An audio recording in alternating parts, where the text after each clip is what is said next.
Hey guys, it's Rob Flux here with another Real Deal in the Field with one of my students, Jo, who's done an amazing job here at this duplex in Elwood.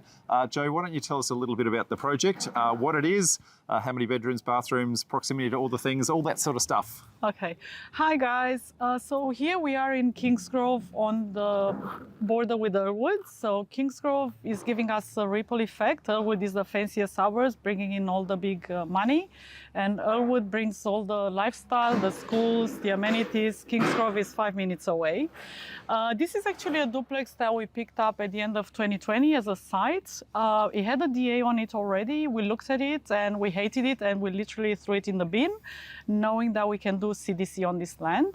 By doing CDC, we had a few advantages. We made it a lot bigger, so we gained 70 square meters in internal space.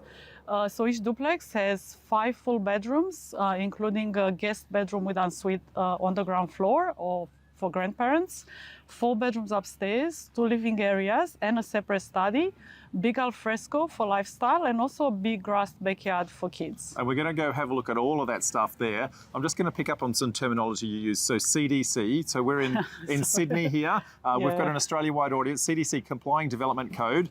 It's a fast-track process where if you comply with the rules, then you can actually fast-track the approval process and that sort of thing. But we actually had some tricks in that, and there's a lesson that you want to share with people, because this isn't a site that most people would consider as a CDC site. Construction site, folks, bit of noise. Yeah, that's okay. Sorry about that. So there's some flood on this particular site, and so most people would run away from the CDC side of things, but you found that there was actually a solution to get that fast-track process. So what did you have to do to get that CDC approval? Yeah, so after being discouraged by a lot of people, including builders, telling us you can't do CDC in a flood zone, this is under the Cooks River area of influence. What we did, first we went to speak to the certifier. We asked the certifier their opinion, and they said, look, I can't really advise you. You need to speak to the stormwater engineer. So we paid for a pre-assessment to be done by the stormwater engineer, went back to the certifier, and it was all like good days. So now, a bit of construction noise here. What we're going to do, we're going to go out the back, do a little bit of walkthrough of the site. So hang on, folks, and we'll show you the impacts of that CDC and the flood zone, and we'll give you a guided tour. Yeah. See you in a sec, folks. See you in a bit. So here we are out the back. Now, as we touched on before, this is in a flood zone. So one of the solutions to that is the fact that you had to have everything on a suspended slab. Absolutely. So it's a little bit more of an expensive construction than most people would consider.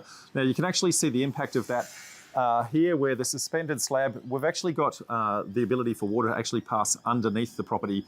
So if and when it does flood, we have to calculate this for a 1 in 100 year flood zone. Plus we've also got an on-site detention tank just over here, which allows all the water to actually pass into that and slow that down into the stormwater system, so we don't actually, I guess, impact all of the stormwater at one time. So, which means that that's going to collect a whole bunch. How big is that particular tank? It's as big as a plunge pool. It's huge. It's as big as a plunge pool, but it's like an underground plunge pool. But we can't swim in it.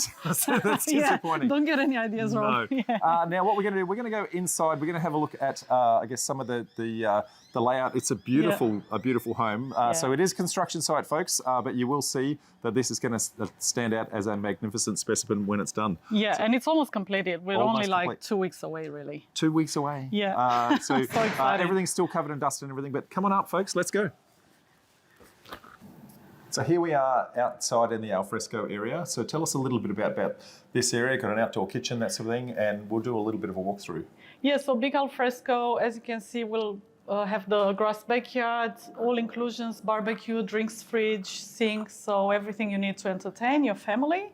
The internal area is almost 230 square meters on 350 square meters of land. So very huge duplex. So huge duplex. Yeah, and, it's a house size pretty much. Absolutely, and you've used space really well. Big open voids and that sort of thing. So we're going to go for a guided tour, actually have a look inside. Okay. So have a look, let's go. Okay, so fireplace here with beautiful void above. Don't die. Hey, it's a construction site, don't die.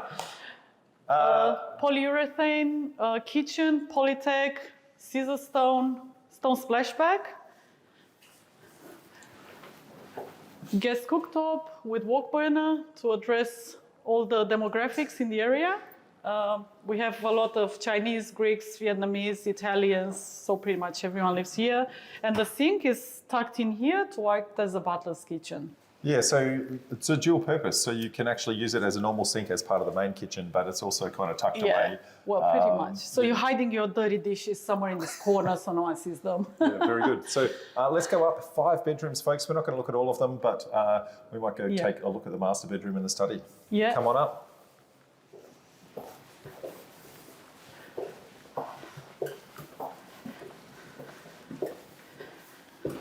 We have 1 guest bedroom on the ground floor with ensuite, and that can also be used for grandparents. Again, addressing the demographic in the area.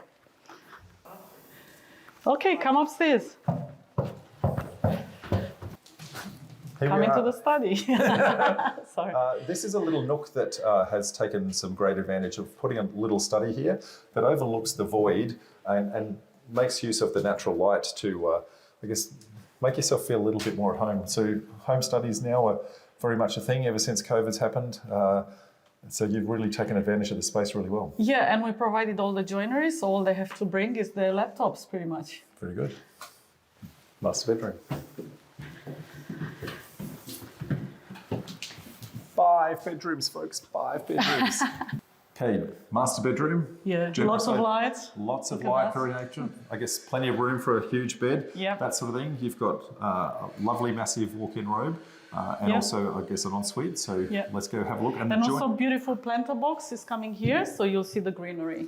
And that will give a whole bunch of privacy here as well. So whilst it's open to the street, that greenery is going to that's the idea. give the... So let's have a look. Beautiful joinery that you've actually put in here and beautiful finishes. Yeah, so this is all Polytech, all exposed. And as you can see, we put the skylight to make it more attractive.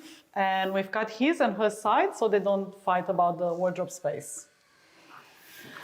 So what are some of the features of the ensuite, Jo? So the master ensuite, so we have the stone bench top. Again, the Polytech, the big shaving cabinets for lots of storage.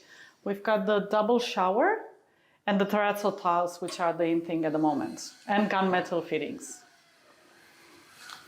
So this being an architecturally designed home has taken advantage of a whole bunch of features. So firstly, we've got this massive, I guess, open air space and that sort of thing, plus from an entrance perspective, this garden space that I guess is going to open up. Once that's filled with vegetation, that's going to look amazing, and the vegetation is going to provide the privacy between the two buildings. But I guess that is then, I guess, a point of difference because that'll stand out both internally and also externally, Correct. But not only that, when you design a duplex, you always struggle with light because you're pretty much losing light on one side of the building. So the architect has to think of all these ways that they can bring light into the building. Yeah, so you've got some massive voids at the back. Yeah. This void here, I guess the windows at the top, so done that very, very, very well. So a really good use of space. So Jo, this is your 4th project, and you've got a 5th one underway, and you're starting and the 6th one. And a 6th one. So and you're starting to scale your business. Yeah. What's some advice or some parting words that you'd like to give people out there, and particularly women in the construction industry? Well, first of all, we generally need more women in construction. There's no reason for us not to be in this field. We are very good organizers, we're good planners, we are overthinkers. So I guess what I'm trying to say here is don't be afraid to take some calculated risks. Build your A team. Nobody lives in a void, so you need good people around you and good advice. And don't be afraid to innovate.